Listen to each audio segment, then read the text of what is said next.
Kami ucapkan terima kasih kepada teman-teman media semua. Hari ini masih setia, masih mau mengawal kasus ini juga ya. Nah, memang jaksa itu diberi kewenangan oleh undang-undang untuk melakukan tuntutan. Kemarin Niki bilang berapapun tuntutannya dia sudah siap. Ya, proses hukum ini sudah siap dilaksanakan dalam persidangan kita ini. Ya, tuntutan jaksa tadi itu ada 2 pasal ya. Karena dalam dakwaan persidangan ini kita didakwa dengan dakwaan kombinasi. Ya, kombinasi itu artinya ada gabungan antara dakwaan alternatif dan kumulatif. Ya, sehingga secara hukum harus 2 dibuktikan oleh jaksa. Ya, dalam hal ini keyakinan jaksa dalam tuntutannya itu yang terbukti adalah pasal 27B Undang-Undang ITE sebagai predikat crime dari Undang-Undang TPPU itu. Nah, jaksa berkesimpulan akibat dari perbuatannya Nikita ya dalam konteks ini maka itu melanggar 27B dan Undang-Undang TPPU. Nah, tapi yang menarik ya, ini ya, menarik tadi di dalam tuntutan jaksa itu alat ancamannya dirubah ya. Teman-teman media mungkin lihat jaksa berkali-kali mengatakan bahwa alat ancaman yang dipakai Nikita untuk membuka rahasia itu adalah terkait dengan bukti pembelian produk glowing booster cell yang kata jaksa itu disamarkan. Dengan bukti itu kemudian dipakai untuk mengancam Reza Gladys. Nah, berarti jaksa sendiri tidak konsisten dengan dakwaannya. Di awal dia sebutkan bahwa ancaman itu karena mau membuka produknya yang bermasalah, menjelek-jelekan. Sekarang dirubah sama jaksa dalam tuntutannya, alat mengancam di dalam Undang-Undang ITE yang disebutkan jaksa tadi itu adalah karena ada pembelian produk glowing booster itu yang disamarkan tanggal pembeliannya. Nah, ini menarik. Nah, sekarang pertanyaan seriusnya, apa yang menjadi rahasia di dalam bukti pembelian itu? Kalau itu misalnya tidak disamarkan, ya logikanya begitu ya. Kalau itu tidak disamarkan, maka apa rahasia yang akan terbongkar dari pembelian itu, bukti pembelian. Nah, di situ sebenarnya tidak memenuhi ancaman yang dimaksud. Nikita dianggap ya, jadi gini. Kalau Undang-Undang ITE itu deliknya itu adalah mengancam membuka rahasia atau mengancam ancaman pencemaran atau membuka rahasia. Ya. Sekarang kita pakai logika jaksa. Jaksa bilang dalam tuntutannya alat ancaman itu adalah suatu bukti pembelian. Oke? Pertanyaan seriusnya, kalau itu dibilang sebagai alat mengancam, maka pengancaman pencemarannya di mana? Ya, itu kan ada jelas kita buktikan di persidangan juga. Kami membuktikan di persidangan pembelian itu disampaikan langsung oleh saksi Yosi. Yosi waktu itu yang bertemu sama Nikita di Sambal Setan Kemang. Saksi Yosi ini juga kemudian menyampaikan kepada Nikita, Kak Niki, saya ada barangnya, bukti pembeliannya ada. Terus apanya yang disamarkan katanya disamarkan bukti pembelian ini. Nah, itu yang terpenting ya. Sekarang soal alat pengancaman dalam Undang-Undang ITE. Kemarin dibilang katanya karena dia mempunyai rahasia, mempunyai produk ini, kemudian dengan itu menjelek-jelekan dan sebagainya, itu dikatakan sebagai ancaman. Itu di awal persidangan dakwaan itu. Nah, ternyata di endingnya jaksa merubah alat ancaman itu bukan lagi menjelek-jelekan produk. Nah, itu ya. Nah, yang kedua soal TPPU, karena ini ada 2 pasal. Ya, tadi yang saya bilang karena dakwaannya kombinasi, jadi harus ada 2 pasal. Pasal 3 Undang-Undang TPPU, ya, itu berkaitan dengan kita sering bahas di persidangan ini terkait dengan bagaimana caranya Nikita itu menyamarkan atau menyembunyikan asal-usul harta ini. Itu di dalam delik pasal 3 Undang-Undang TPPU, ya. Oke lah, kami sebenarnya tidak apapun yang disampaikan oleh jaksa di dalam sebuah tuntutannya itu hak dia juga kan sebagai penuntut umum yang diberikan kewenangan oleh undang-undang. Tapi saya mau sampaikan begini, kita harus berkaca dari fakta persidangan, ya. Bukan kemudian hal itu menjadi asumsi-asumsi saja gitu kan. Kita lihat di fakta-fakta persidangan sebelumnya. Niki mendapat uang itu karena dia mengetahui setelah diberitahu oleh Mail ada deal-dealan dengan Reza Gledis.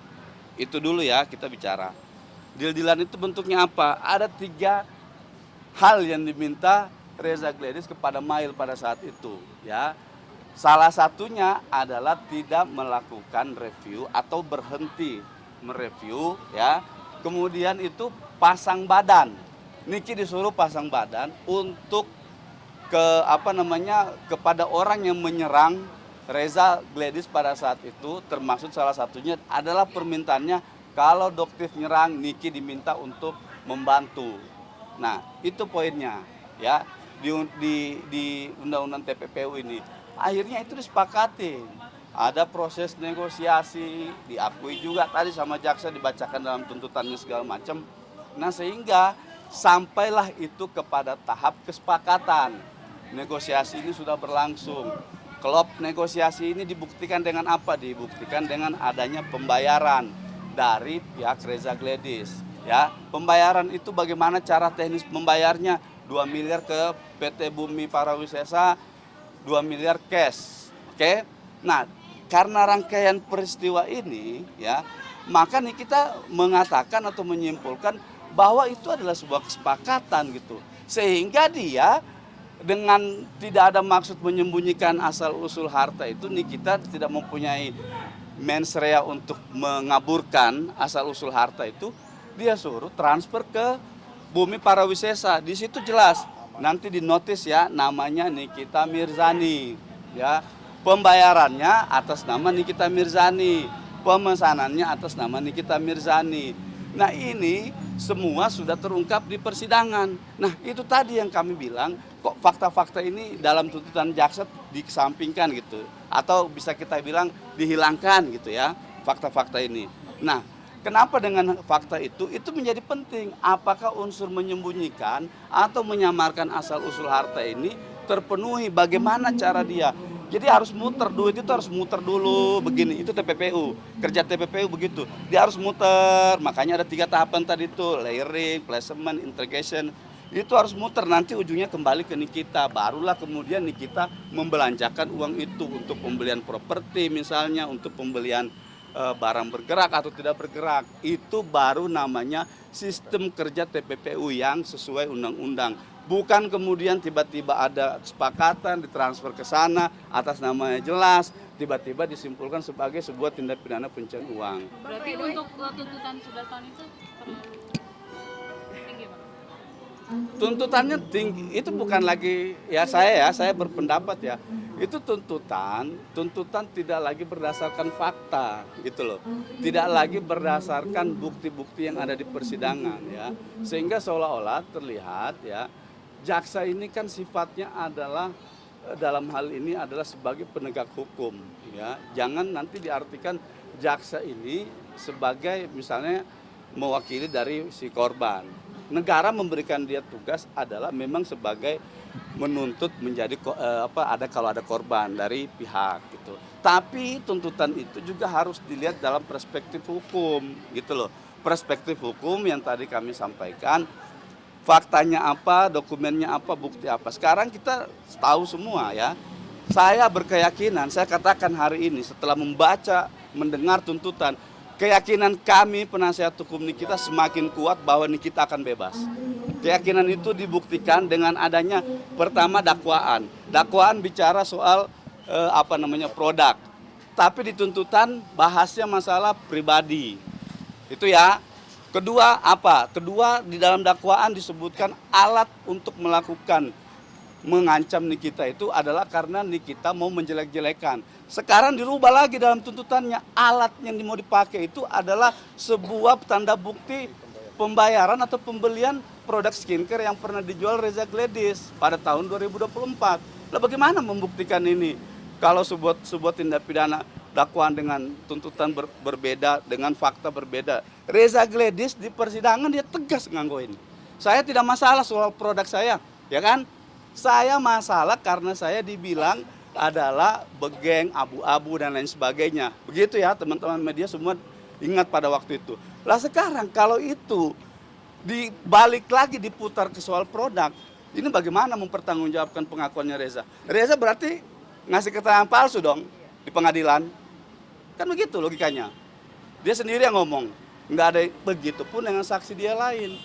Nah sekarang kita mau ke soal pembuktian. Buktinya apa? Ya buktinya soal produk. Tapi si Rezanya mengakui bukan masalah produk. Nah, nanti biarlah teman-teman semua melihat ya, praktisi hukum di luar juga akan paham gitu loh.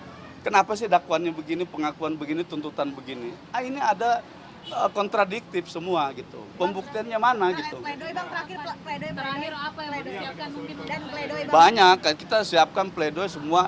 Kita mau memberikan edukasi dalam pledoi itu dari semua sisi. Dari bagaimana cara menyusun dakwaan, bagaimana dakwaannya itu cacat, kemudian bagaimana soal buktinya itu tidak sinkron dengan dakwaan, soal dengan saksi juga. Nah itu akan kami uraikan semua nanti dalam pledoi, termaksud unsur-unsur yang berkenaan dengan tuntutan jaksa tadi. Tadi juga sempat disinggung tentang Nikita tidak baik di persidangan, maksudnya etika dia di persidangan juga itu dipertimbangkan. Nah itu hal-hal subjektif versi jaksa lah ya. Jaksa punya hak subjektivitas, ya terserahlah kalau dia menganggap bahwa selama ini kita tidak sopan dan lain sebagainya. Saya pikir jaksa terlalu baper juga ya kalau sampai hal-hal yang ini kita ada, dan namanya juga kan media, public figure, ya kan. Nah sebenarnya kalau yang begitu jangan juga berlebihan ditanggapin gitu. Cukup fokus kepada permasalahan hukumnya saja. Hukumnya apa, perbuatannya apa, buktinya apa, silakan Anda sajikan. Begitupun kami. Kan kami tidak pernah itu mereka meledek sambil ketawa nyengir. Kami tidak pernah bilang bahwa itu adalah perbuatan tidak baik, tidak sopan. Karena apa? Karena itu disampaikan di persidangan. Hakim tidak pernah menegur. Nikita begitu tidak pernah ditegur hakim. Begitupun dengan pihak sebelah, mereka begitu tidak pernah ditegur. Artinya apa? Artinya itu adalah proses hukum yang sah, yang tidak dilarang. Gitu. Kalau ada masalah itu berarti itu masalah pribadi, masalah hatinya orang. Oke ya. Tuntutannya ada sentimen dikit nggak Pak? Ya saya nggak bilang sentimen, tapi